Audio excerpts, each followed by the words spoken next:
I believed that there was God, but I didn't understand why I had to go through so much pain and loneliness.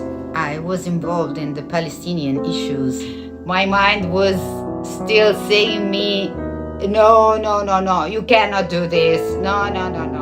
Ini adalah kisah seorang mualaf wanita, lahir dan besar di Italia, dibesarkan di lingkungan Katolik, dan bersekolah di sekolah Katolik sejak berumur 3 tahun. Tapi saat berumur sekitar 12 tahun, dia menolak sepenuhnya agama Katolik karena merasa bahwa itu adalah kelompok orang munafik dan pembohong. Dan dia berpikir bahwa semua orang beragama, seperti mereka semua, tapi dia masih beriman. So, when I was 18, my father committed suicide and my mother started drinking. So I was very young and completely lost and alone. At that time, I used to be very upset with God because I believed that there was God, but I didn't understand why I had to go through so much pain and loneliness. Now, after so many years, I realized that that pain was a gift because I changed completely inside of me. I became a different person. I had the chance to travel and I fell in love with the Middle East, and especially I found myself crying when I heard the call to prayer. And the weird thing is that in my culture, when you try to talk about something spiritual, people mocking you and they don't understand you, because here people used to be very rational. So when I try to explain my feelings, everyone around me was like, oh, this is cultural appropriation, this is wrong, that one is not your environment. And I felt in some way guilty or wrong. Because of the love I felt with the Middle East, I was involved in the Palestinian issues. And all of my Italian friends didn't understand why I had that fire in my heart, why I felt their problems like my problems. And I didn't have an answer. It was just like this, kalas. I just was following my feelings. And at that time, I lived in my own world. I used to pray to my own God. I've been an activist for Palestine in my own way. That was basically to be in contact with people both in the West Bank and Gaza, but especially in Gaza. I just tried to give them help in every possible way. Until in 2014, I met on internet a girl. And it was an instant connection. We both don't have, and we don't know how to explain this feeling we felt. She's just like the sister I never had. So since that moment, I changed again. I was more strong, more focused. I started asking to all the NGOs, all the associations, because my goal was to go to Gaza, because I promised to my sister, we will meet, I promise you. But every time I was asking, the answer was no. Working hard and struggling to get that permission, I went to the West Bank and I was in a group of international activists. I had a course. I did a lot of things. And then one day, I finally had the chance to get inside Al-Aqsa, and it was during the prayer time. And I was not Muslim at that time, but a dear friend, managed in some way with the security, we were able to get inside. I was in the middle of hundreds of women praying, and I was shaken because my mind was completely closed. In my mind I was scared, but my heart was melting. It was too much. It was a sign, a very clear sign, but it was still not the right time for me. In 2021, that was after the war, I launched a project, a mental health project for children and families in the Gaza Strip. It was like a miracle. I finally found an NGO. I found a group of psychologists from Milano, and we made this project. And I worked for them 2 years as a volunteer. And finally I got my permission and I was able to go to Gaza. In Gaza, I felt like home. Not only my friends, all the people that I met through internet during the years, of course they were a family, and but all the strangers in the street, they used to stop me and talk to me and hug me and take a picture. I never felt so loved in my entire life. And of course, I finally met my sister, and that was one of the best moments of my entire life. It was like an atomic bomb inside of my heart. The second day I was there, we decided to go to the beach because it was one of my biggest dreams. And I have to say that in the previous years, I used to have a dream in the night, and I used to dream a beach in the sunset. And that dream came many times in my mind. And at a certain point, I convinced myself, okay, that beach is the entrance to the afterlife, and when I will die, I will go there and I will meet my father there. I was so wrong. So when we arrived at the beach, a group of boys riding horses surrounded us, so I was distracted, and we kept walking for a little, surrounded by the horses. It was very nice. And then finally, I was looking in front of me, and I saw exactly the beach of my dreams.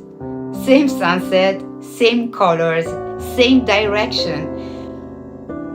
In that moment, I don't know how to explain it through words. It was like I realized that I was broken for all of my life, but in that moment, like a puzzle, all the pieces went into their right places inside of me. I was shocked, and I said, Allah loves me. And I was surprised even to think this. I never used to think that God should love me. Why me? So I look at my sister. It was like a dream. She was surrounded by the light of the sunset. She was smiling, and she said to me, yes, Allah loves you. I know that this should sound stupid to a lot of people. It was a beautiful moment, a sunset on the sea with a beautiful person. But it was deep inside of me, because I realized this is a sign, and you had a lot of signs during your life. I felt this is the last one. This is my wake-up call. And I just wanted in that moment to fall on my knees and cry and saying, thank you, thank you, thank you, thank you. 2 days later, I asked my sister to teach me the prayer, because I felt inside of me the need to say thank you.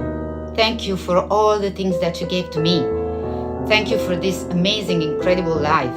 Thank you forever, for eternity. Thank you, thank you. At the same time, being in Gaza, sometimes it's scary. I heard bombs one night, and you are forced to think about death.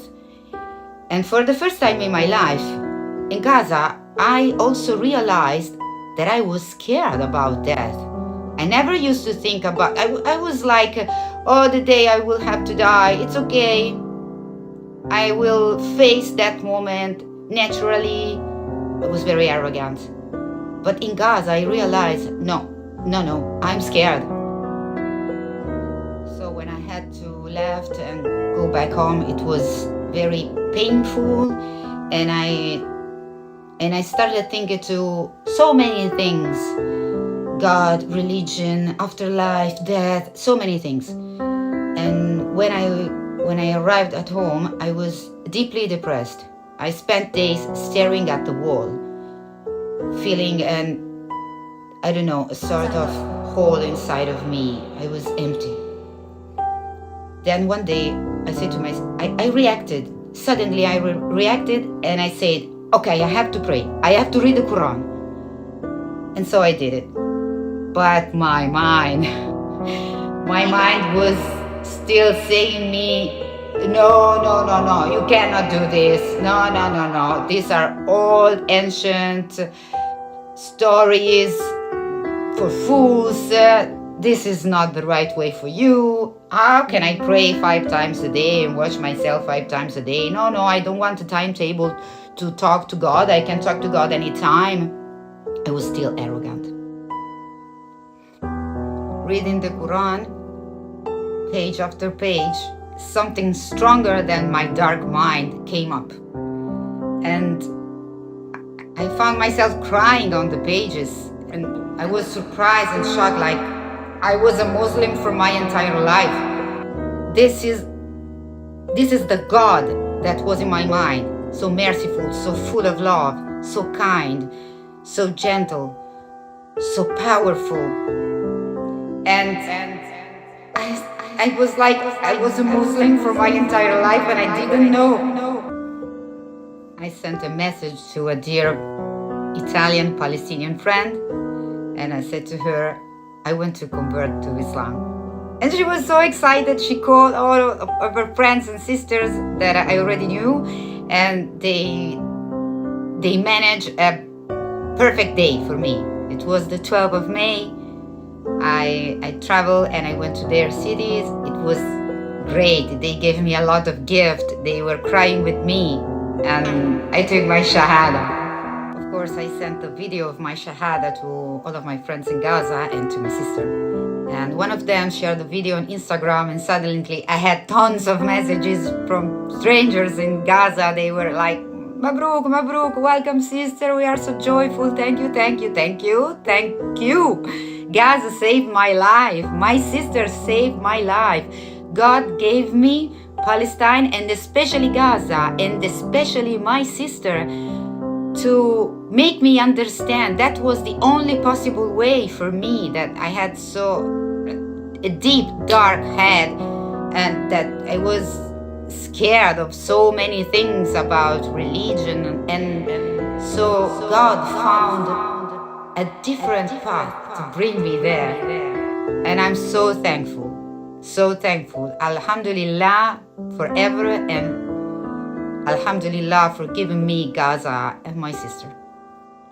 I was scared to tell my story on the internet because I know how it works in Italy. I know that people usually don't like me here, and I know that the fact that now I am a Muslim will scare a lot of them.